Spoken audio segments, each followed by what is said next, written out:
sa atin sa panahong ito ang kababaang loob, pag-ibig at misyon ng ating Panginoon. Sabi nga po dito sa 1:13 verse 23, now there was leaning on Jesus bosom one of his disciples whom Jesus loved. Ayan. So para sa ating pong programa ngayong tanghali na to, ang ating pong participants ngayong araw na ito, December 25, tayo po ay nagse-celebrate ng ating holiday. Ayan po. Ang ating pong opening prayer, ipagkakalob po ni Sister Annie Barrios. At ang ating pong musical offering, ipagkakalob ni Sister Ampie Garcia. At ang ating pong speaker ngayong gabi na to, ngayong tanghali na to, walang iba po si Elder Mark Santiago. At ang magbibigay po ng ating pong appeal song, walang iba kundi si Ma'am Joanne Masaling. At ang ating pong closing prayer, pagkakalob po ng ating pong speaker. At mamaya po magkakaroon po tayo ng chance na magtanong about dun po sa mensahe na napakinggan po natin. And of course, pwede din po tayo magbigay ng ating pong mga reflection at yun po ay papacilitate ni Ma'am Shi Nene. At ang ating pong intercessory prayer, pagkakalob po ni Ate Edna Montehermoso. Batiin ko din po yung mga nandito po sa Facebook Live. Welcome again. At tayo po ay magsama-samang makinig ng mensahe para sa ating pong pagpapalalim ng ating pananampalataya. Ayan, bago ko po bigay sa ating mga participants, batiin ko po muna po ang ating mga nandito sa loob ng Zoom. Ayan po sa aking screen, nandyan po, unang-una ang ating pong speaker, ayan po si Elder Mark. Ayan po. At andyan po si Pastor Daniel Botabara, si Nanay Lucy Dungo, ang ating pong muse, si Ate Annabel Barrios, and of course si Ma'am Shinene, at si Brother Fillmore Enriquez, si Sister Jenny, at ang ating pong nandito ay hello lang, hello din po. Welcome sa Psalms Prayer Warriors, si Ate Rosen Puno, si Ma'am Janice, si Sister Ampie Garcia, si Ate M. Scalica, si Sister Isa Abogade, si Brother Jesse Obrero, si Daddy Rob Sumoso, at ang ating pong si My Dear MC Tibor. Ayan, ibigay na po natin ang ating pong opening prayer, Ate Annie. Naririnig na ako? Yeah, okay. dinig na dinig. Sige po, tayo po ay manalangin. Ama naming Diyos na makapangyarihan ka sa lahat. Sa mga oras na ito, pinupuri ka namin at sinasamba ka namin sa iyong pangalan. Narito po ang inyong mga anak. Kami po ay narito upang kami po ay makapag-aral ng iyong mga salita. Tulungan po kami, Panginoon, na unawaan at lalo't higit ang magsasalita po si Brother Mark, pangunahan po siya sa kanyang sasabihin. Away ang banal na Espiritu ay siyang manguna at tulungan ng bawat isa sa amin. Nagpapasalamat po kami sa mga oras na ito na kami po ay naririto at malalakas upang kami ay makapaglingkod pa sa iyo. Tulungan kami, Panginoon, na maging mas faithful at sumunod sa iyong mga utos. Tulungan din po ang aming mga kasama na narito lahat, ang prayer warriors, at ganun din po ang mga wala pa po na sila po ay inyong patnubayan sa pagpasok dito sa mga. Pagpalain din po ang aming buong sambahayan. Tulungan lahat ng kanilang mga pangangailangan. Bigyan po kami ng mabuti at malakas na pangangailangan. Maraming salamat po, Panginoon, sa pakikinig mo sa amin at sa pagpapatawad sa aming mga kasalanan sapagkat ito po ang aking samot dalangin sa matamis na pangalan ng aming tagapagligtas na si Jesus. Amen. Thank you so much, Ate Annie. Kaya bigay na po natin kay Sister Ampie para sa ating pong musical offering.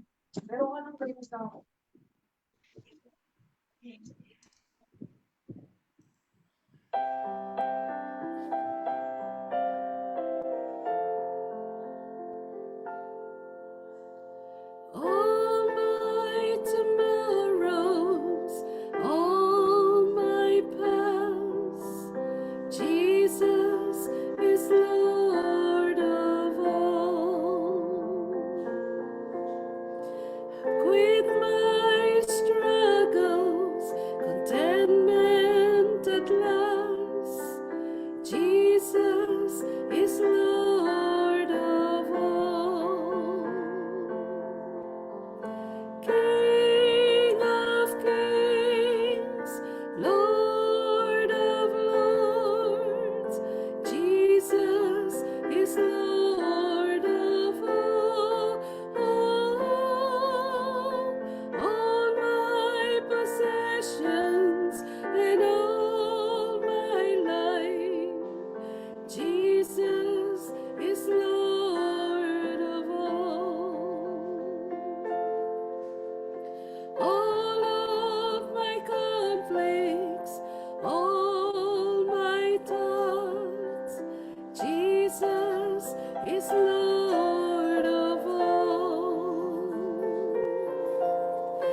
love wins the battles I could not have fought.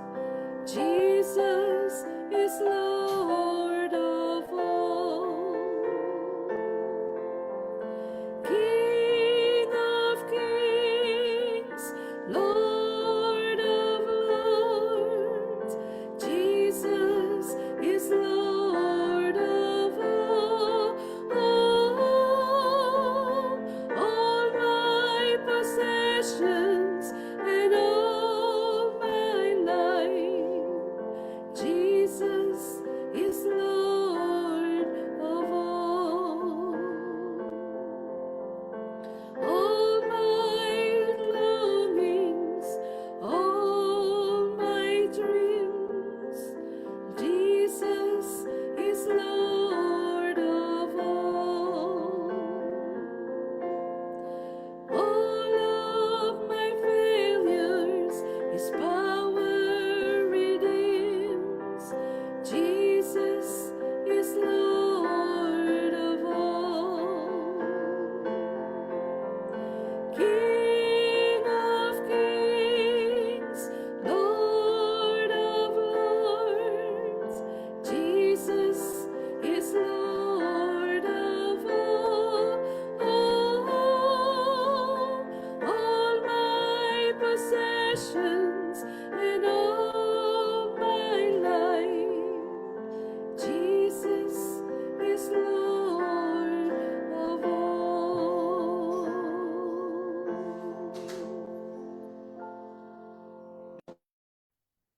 Amen. Thank you so much, Sister Ampi. At bago ko po ibigay sa ating pong speaker, batiin ko muna yung mga humabol dito. Nandiyan po si Brother Sherwin from Riyadh. And of course, nandito din po, yan, pinalitan niya na yung pangalan niya. Ayan, si Sister May Flor. Ayan po. Today po, we are so blessed to listen to God's Word as we reflect on topic from the life and message of John. A powerful reminder of faith, obedience, and pointing others to Christ. Ayan po. Walang iba po. Ibigay na po natin ang pagkakataon kay Elder Mark Santiago. Ayan po, Elder.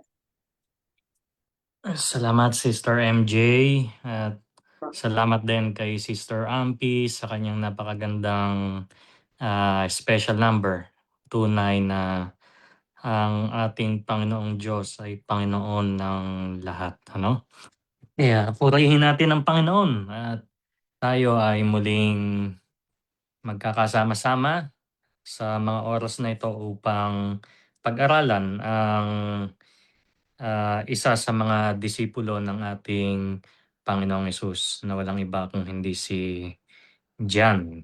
Kaya naman ay bago po tayo magpatuloy ay hinihilingan ko kayo na ating iyuko ang ating mga ulo para sa panalangin. Diyos namin na makapangyarihan sa lahat, ay muli naming itinataas ang inyong dakilang pangalan at hinihingi ang inyong gabay sa mga oras na ito sa aming pag-aaral na may kinalaman sa isa sa inyong mga disipulo na si Juan. Nawa Panginoon sa gabing ito ay gabayan ang aming mga isipan, aming mga puso ay mabuksan upang sa ganon ay mas makilala namin ang inyong lingkod na ito at magbigay ng inspirasyon sa aming mga buhay. Ang lahat po ng ito ay aking hinihiling sa pangalan ng aming Panginoong Hesus. Amen. Okay.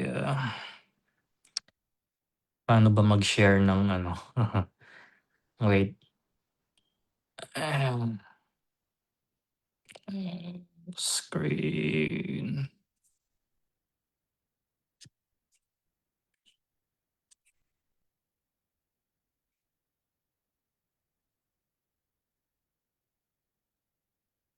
Ayan po. Nakikita nyo na po ba sa screen nyo? Yes po. Mga kapatid. Okay, thank you po. Okay, the life of John.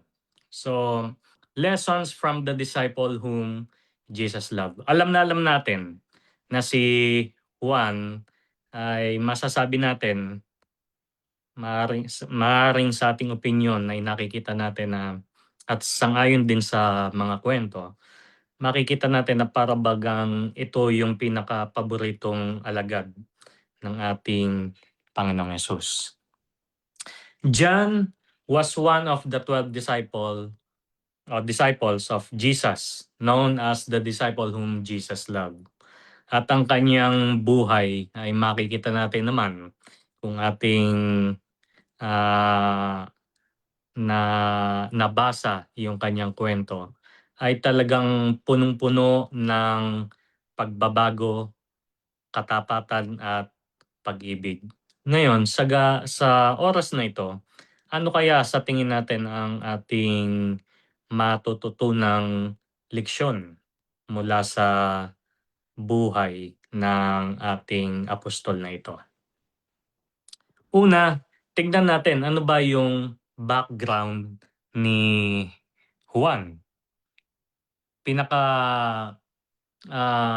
common dito ay kilala natin na si Juan ay anak ni Zebedee at siya ay kapatid ni Santiago. At alam din natin na kapag nadinig natin yung pangalan na Juan at Santiago, ay kilala sila bilang mga mangingisda from the Galilee. Sila ay ordinaryong tao, subalit sila ay tinawagan ng ating Panginoong Hesus upang makagawa ng mga bagay na kakaiba, no? At dito ay mapapansin natin na doon sa mga alagad na iyon ay karamihan doon ay talagang ordinaryong mga tao. Ano kaya ang purpose ng ating Panginoon? Bakit mga ordinaryong tao ang kanyang tinawagan, hindi yung mga professionals? Bakit kaya mas karamihan doon sa kanyang alagad, ano? So, dako tayo sa isa pang katangian ni Juan at siya ay tinawag ni Jesus, si Juan at si Santiago ay tinawag sila na sons of thunder. Bakit kaya? Maaaring dahil sa kanilang pagiging hot-tempered, impulsive, at passionate. Ngayon, tayo ba ay minsan ba sa buhay natin, nararanasan din ba natin, meron din ba tayong mga gantong katangian na impulsive tayo sa ating decision making? At impulsive din ba tayo sa mga pananalita natin? Kumbaga parang wala ba tayong hindi natin iniinda o wala tayong pakialam sa kung ano yung lalabas sa bibig natin at higit sa lahat ay magagalitin at mainitin ang ating ulo. Nung ito ay habang aking binabasa, ay ako yung unang tinatamaan sapagkat ako po ay hot-tempered na tao at impulsive din sa mga ilang kabagayan. Subalit sa tulong ng ating Panginoon ay napapaglabanan din naman. Kasama yon sa buhay natin. No? Ngayon, ang Panginoon ay talagang gumagawa sa bawat isa sa atin. Bago pa man mabago ang ating buong pagkatao. Ngayon, sa pang-araw-araw nating pamumuhay ay talagang nakakaranas tayo ng mga sarit-saring pagsubok na maaaring makapagbigay sa atin ng pagkainit ng ulo o pagka-dalos-dalos ng ating mga desisyon. Subalit, at the end of the day, mga minamahal ko mga kapatid, ano yung iniiwan sa atin na reflection o leksyon sa mga naging karanasan natin? O nagkakaroon nga ba talaga ng leksyon? O nagkakaroon nga ba tayo ng reflection? Ito yung mabuti dito. Kung dumating sa punto, halimbawa, tayo ay nakaranas ng ganong klaseng sa isang araw natin ano, nakaranas tayo na naging mainit ang ulo natin tapos naging impulsive yung ating decision para dun sa araw na yun at nagkaroon ng hindi magandang epekto dahil sa nagawa nating desisyon o kung anumang senaryo ang pinagkatapusan. Nagkakaroon ba tayo ng reflection? Nakakausap ba natin yung sarili natin? Na bakit ko ba nagawa yun? O bakit ba ako naging mainitin ng ulo? Bakit ba ako naging impulsive sa aking decision? Yun ang magandang punto doon, mga minamahal kong kapatid, na kapagka sa katapusan ng araw ay naaalala natin yun o nare-reflect natin. Ibig sabihin, nagkakaroon ng process of change sa ating mga puso at sa ating isipan. Ibig sabihin, gumagana yung ating critical analysis sa ating mga sarili. Ang masama dito, kapagka lumipas yung buong araw na yun at hindi natin na-realize o hindi tayo nagkaroon ng ganong klaseng reflection, yun ang delikado. Kasi ibig sabihin nun ay parang ina-assume ng ating subconscious mind na tama yung ating naging decision. Okay. Punta tayo sa next na slide natin. Called to follow Jesus. John left his fishing nets immediately. He chooses obedience over comfort, and following Jesus requires sacrifice. Doon sa palabas ng The Bible, maraming version to. Ano, kung papaanong tinawag o kung papaanong pumili ang ating Panginoon ng kanyang mga disipulo. Natatandaan ko nung napanood ko to sa The Chosen. Sino ba sa inyo nanonood ng The Chosen? So, merong isang eksena nga doon na sila ay nasa pangpang at may inaayos na lambat upang ihanda para sa susunod nilang pamamalakaya. Ay eto na nga, dumating ang ating Panginoon at doon sa palabas ay parang tinapik sa balikat etong si John at ang kanyang kapatid na si Santiago. At agaran ay para ba silang na-possess ng good spirit. Para silang na-hypnotize sapagkat yung kanilang mata ay hindi nawala sa yung kanilang paningin ay hindi na nawala sa ating Panginoon. Kumbaga parang na-magnet yung kanilang mata. So ganon kalakas ang karisma ng ating Panginoong Yesus. So just imagine, sa isang tapik lang na ganon at sinabi ng Panginoon na halika kayo at sumama kayo sa akin, ay hindi nag-atubili, hindi nagdalawang isip, kung hindi agad-agad ay sumama ang magkapatid na ito. Kaya dito mapapagtanto natin na kapag tayo talaga ay sumuko ng buong buo sa Panginoon without any questions, ano mangyayari sa atin? Diba? Ang mangyayari sa atin, makikita talaga natin mismo kung ano yung guidance ng ating Panginoon. Subalit, kung ito ay uulanin natin ng mga katanungan, bakit ganito, bakit kailangan, napakaraming tanong na nagdudulot ng negativity sa ating kaisipan, ay mas lalong nagiging malabo ang pagsunod sa ating Panginoon. Ngayon, ito ang tanong. Willing ba talaga tayo na iwanan ang mga kabagayan para lamang sumunod kay Kristo?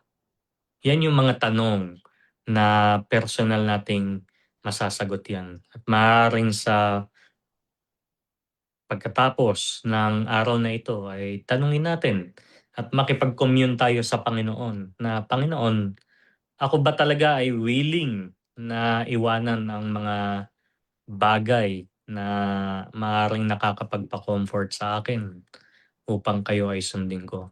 Tatandaan nyo, itong, itong decision na to, hindi ito yung basta-bastang decision. Lalo na sa buhay natin ngayon. Pero ipinapakita sa kasaysayan at sa kwento ni Apostol Juan ay nagawa niya. Sapagkat meron siyang total surrender sa ating Panginoong Yesus. John's close relationship with Jesus. Sa bahaging ito ay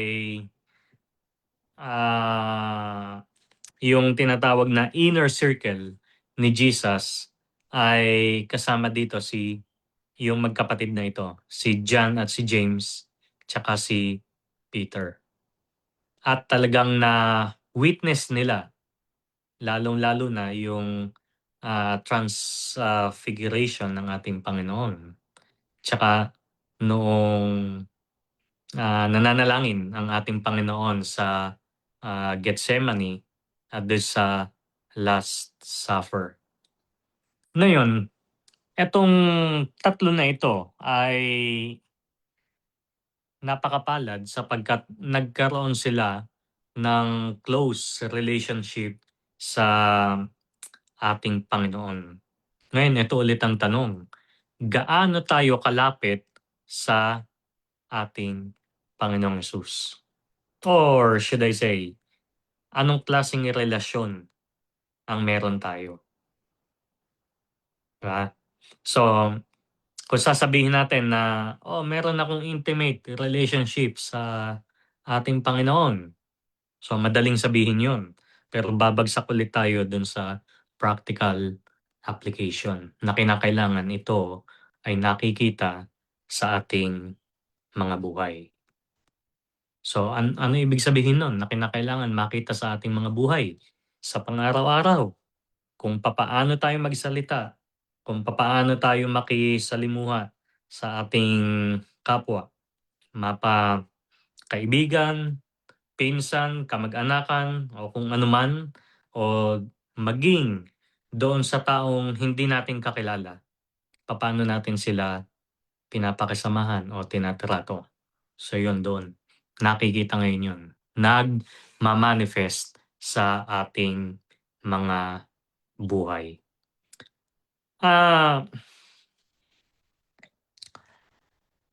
Mula sa anak ng kulog at patungo sa apostol ng pag-ibig, yan ang naging buhay ni Juan. Kaya nga sa Lucas 9:54, ang sabi dito, gusto pa nga ni Juan na pababain ang apoy mula sa langit para sunugin ang isang bayan, pero sa bandang huli, siya ang sumulat ng God is love. Yan ay makikita natin sa 1 John 4:8. Napakalaking pagbabago. So dito makikita na natin yung sa kanyang pagiging impulsive, no? Sa kanyang pagiging mainitin ng ulo ay pagdating dito sa verse na ito, bakit niya kaya naisulat na ang Diyos ay pag-ibig? Kasi tandaan natin, sa Lucas ay talagang ninais ni Juan na pababain ng apoy mula sa langit para sunugin ang isang bayan. So yun ang gusto niyang mangyari. So 'di ba, parang napaka-impulsive nun. 'Di ba? Yung decision na yun. Paano nga kaya? Halimbawa kung talagang ipinagkaloob nga ng Panginoon na bumaba yung apoy na yun without any due process or kung without any warnings na ipapadala doon sa isang syudad na yun. Di kawawa naman, di ba, yung mga tao na hindi napahatidan ng mabuting pabalita. Ngayon, ang pagbabago sa pamamagitan ng ating Panginoong Hesus. Tandaan natin, from anger to love, from judgment to compassion. Kaya niya siguro naisulat yung God is love. At tunay na nagkaroon siya ng panahon sa ating Panginoong Hesus, no? Tuluyang nabago ang kanyang karakter. Si Juan sa ilalim ng krus. Siya ay habang ang ibang disipulo ay nagtatago, si Juan ay nandoon sa ilalim ng krus at doon sinabi ni Jesus, narito ang iyong ina. Ipinagkatiwala ni Jesus kay Juan ang kanyang ina. So ano ang lesson na makukuha natin dito? Ang tunay na pag-ibig ay nananatili kahit mahirap, kahit masakit, kahit may panganib. So yun pala ang tunay na pag-ibigan po. At tunay na alagad ang nananatili hanggang sa dulo. At si Juan bilang manunulat ng salita ng Diyos. Alam natin na si Juan ay isa din sa mga writers at kasama siya dun sa four gospel. Kaya yung Matthew, Mark, Luke, and John. At hindi lang yon, meron pang 1st, 2nd, and 3rd John.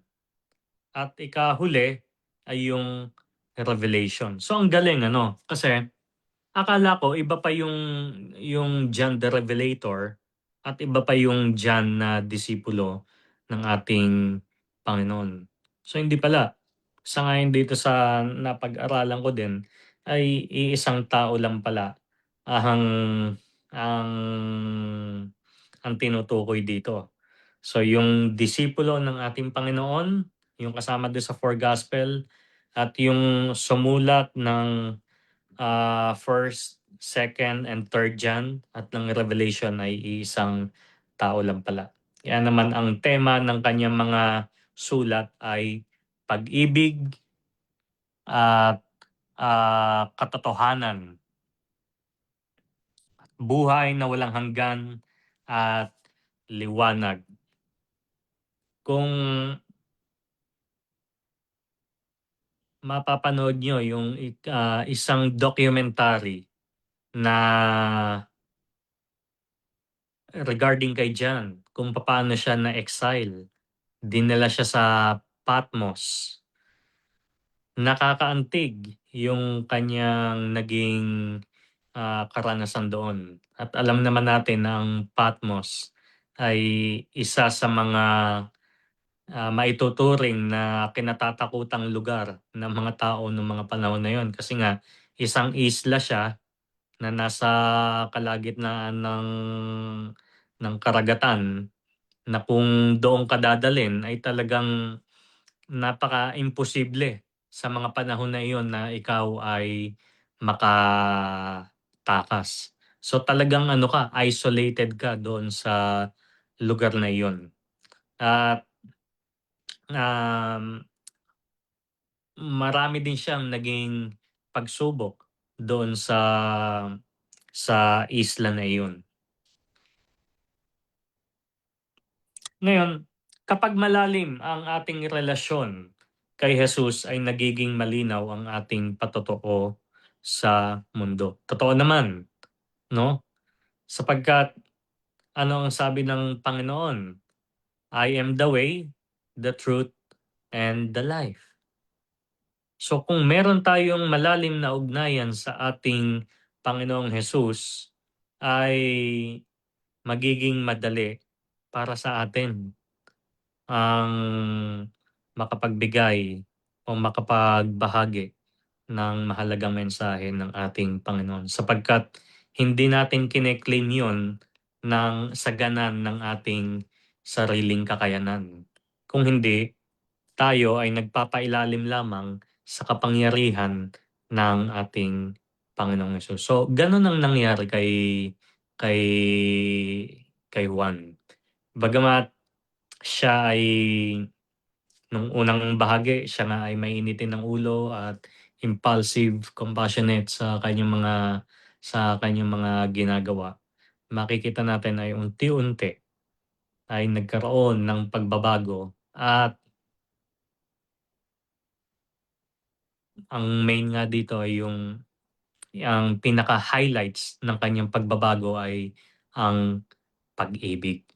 Kaya naman marami sa kanyang mga sulat, lalo na doon sa 1st, 2nd, and 3rd John, ay patungkol sa pag-ibig. Parang love letter, para tayo nagbabasa ng love letter kapag binasa natin yung 1st, 2nd, and 3rd John. So dito talaga ay mapapansin natin yung pagiging masunurin ng ating apostol na si Juan. Ito, nabanggit ko na to kanina, yung na-exile nga si John sa Patmos, ay dito siya nakatanggap ng vision. At ito na nga yung kaya niya naisulat ang Revelation. And just imagine, kahit na sa pinaka mahirap na kalagayan natin na ating nararanasan, ito ang lagi nating tatandaan, mga minamahal kong mga kapatid, na ang Panginoon ay gumagawa pa rin sa atin. Ngayon, kung bakit natin nararanasan na talagang tayo ay nahihirapan, i-reverse natin ang ating isipan. Bakit kaya nahihirapan ako sa mga ginagawa ko? Yun dapat ang unang maging tanong. Masasagot yan kasi lalabas doon kasi ginagawa natin ang sarili natin. Nakuha niyo po yung punto doon, mga kapatid. Kapag tayo ay naglingkod sa ating Panginoon, tandaan natin, huwag nawang papasok sa ating mga isipan na kinakailangan ay from time to time ay ma-appreciate o ma-acknowledge yung ating mga ginagawa. Mas mainam na gumawa tayo ng hindi nalalaman ng iba, o mas mainam na kung tayo ay gagawa ay hindi natin binabanggit na mismo sa ating sarili nang gagaling. Mas maganda sa ibang tao na lang manggaling. 'Di ba?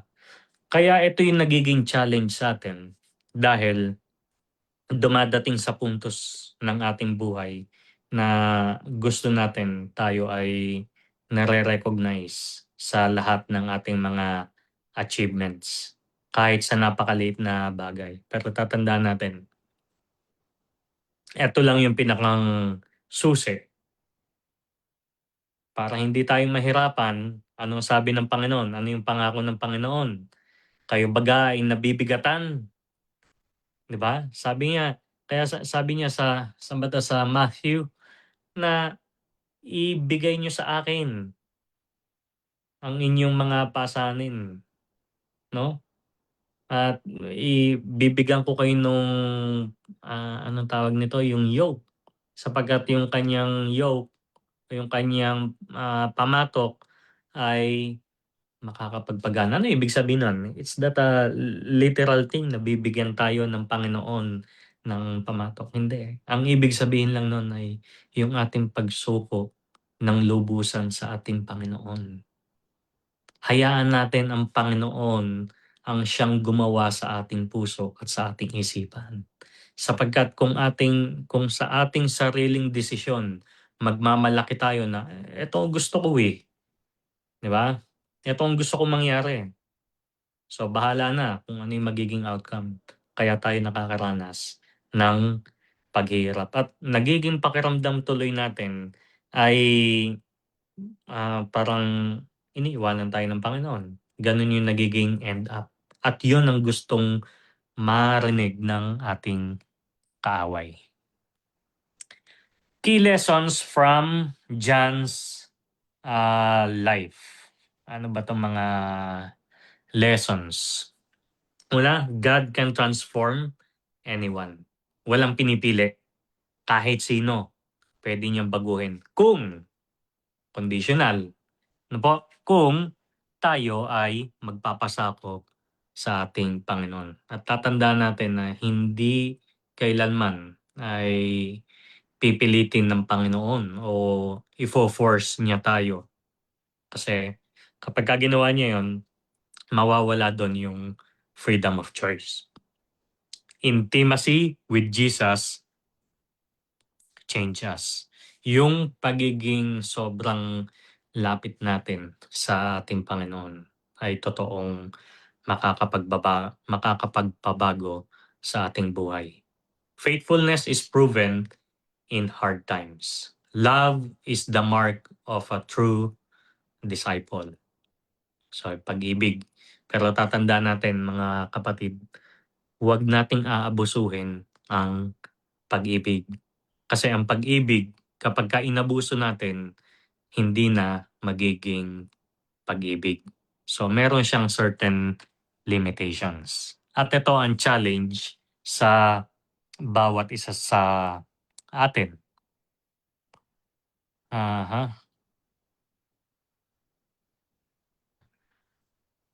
Who are you becoming as you follow Jesus? Are you growing in love, faith, and obedience? Will you remain faithful until the end? Itong tatlong katanungan na ito ay isang challenge para sa bawat isa sa atin.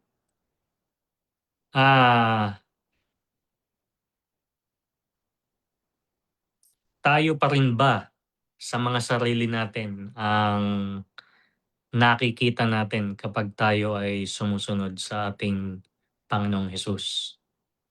Ano yung sabi sa 2 Corinthians 3:18 and 19 ba yun? Na from glory to glory. By beholding, we become changed. Diba? By beholding, we become change. So, sino yung makakapagpabago sa atin? At kapag nagbago tayo, sino yung nakikita sa buhay natin? Dapat, habang tayo ay sumusunod sa ating Panginoong Hesus, nawawala yung pagiging Mark Santiago ko. Kinakailangan ang nakikita na si Kristo sa ating buhay. At tayo ba'y lumalago sa pag-ibig, pananampalataya, at ng pagsunod?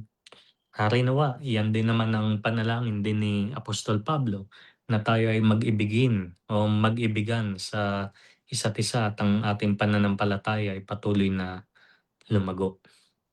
At tayo din ba ay mananatiling magiging tapat hanggang sa katapusan?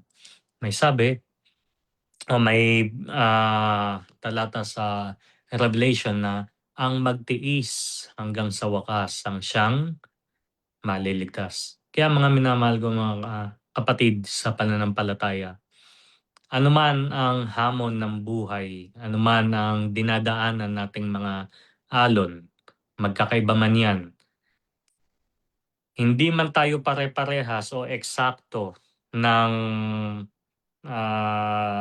pinagdaraanan,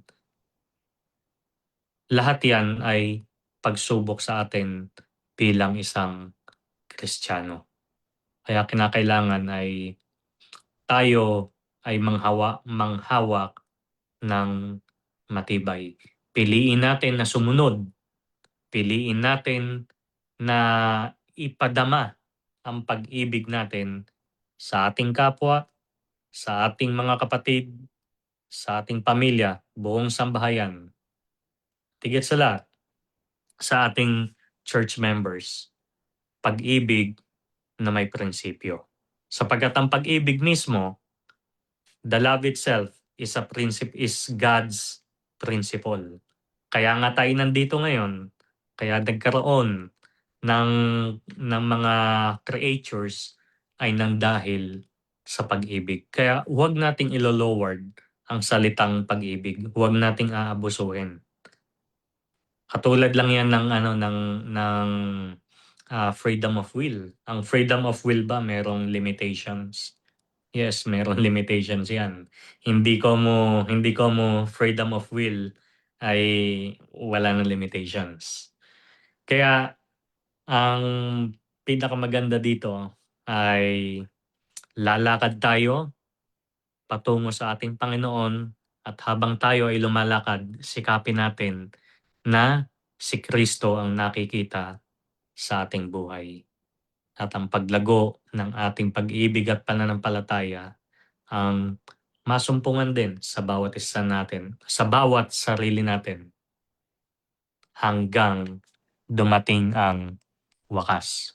Ngayon, nais kong ibigay sa inyo ang huling talatang ito sa John 13:35.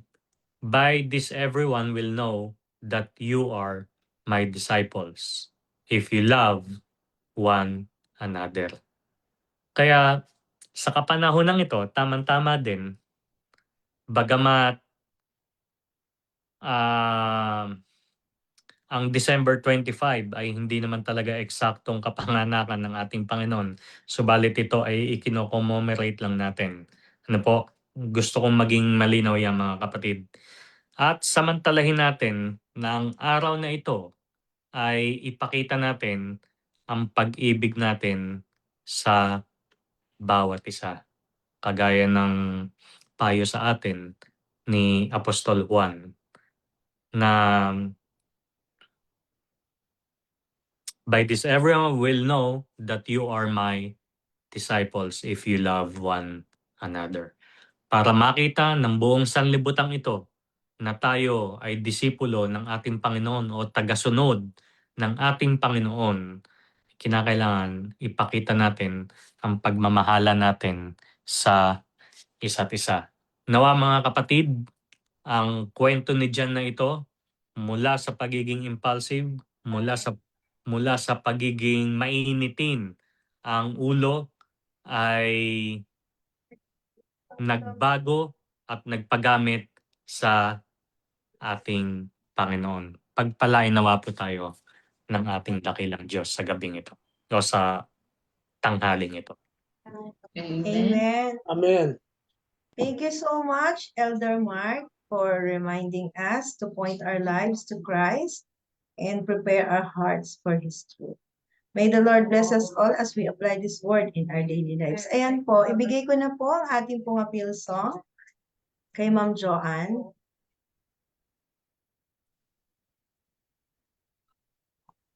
Amid the countless blessings the Lord has given me, the light of truth and goodness, the Holy Spirit's peace. I see the many sorrows that His children must endure. So much hurt I long to heal. How can I change the world? There are hands I cannot hold, hearts I cannot comfort, tears that only miracles can stay. So let me love and serve and teach those who come within my reach. for miracles begin that way. The Savior walked in Galilee, unknown in many, yet touching every nation by the labors of his hands, giving light to all the world by teaching but the few. Here's my example in the work that I must do. There are hands I cannot hold, hearts I cannot comfort, tears that only miracles can stay. So let me love and serve and teach those who come within my reach. For miracles begin that way. For miracles begin that way. Amen. Amen. So much, Ma'am Joanne. Ayan po, Elder Mark, for your closing prayer. Sige po. Muli mga kapatid, inanya ko kayong ating iyuko ang ating mga ulo. Diyos namin na makapangyarihan po kayo sa lahat, sa oras pong ito kami ay labis at labis na nagpapasalamat sa inyong kabutihan sa bawat isa sa amin. At higit sa lahat, sa oras na ito na aming napag-aralan ang naging buhay ni John, kung saan mula sa kanyang pagiging mainiti ng ulo, mula sa kanyang pagiging impulsive sa kanyang mga decisions at passionate sa kanyang mga gawain ay nagkaroon siya ng malaking pagbabago. Hindi dahil sa kanyang sariling kakayanan, kung hindi Panginoon ay isinuko niya ang kanyang sarili sa inyo. At kayo po ang siyang tunay na nagpabago sa kanya. Ganon din naman po ang aming hinihiling sa inyo ngayon sa mga oras na ito, Amang Banal. Alam po ninyo ang aming kalagayan. Alam po ninyo ang pinagdaraanan ng bawat isa sa amin. Alam po ninyo ang sakit na nararamdaman ng aming mga puso. Kaya naman hinihiling po namin sa inyo, Panginoon, na anuman o gaano man katindi ang sakit na nararamdaman ng aming puso, kami ay nakikiusap sa inyo ng may buong kapakumbabaan na kung maaari ay paghilumin ninyo.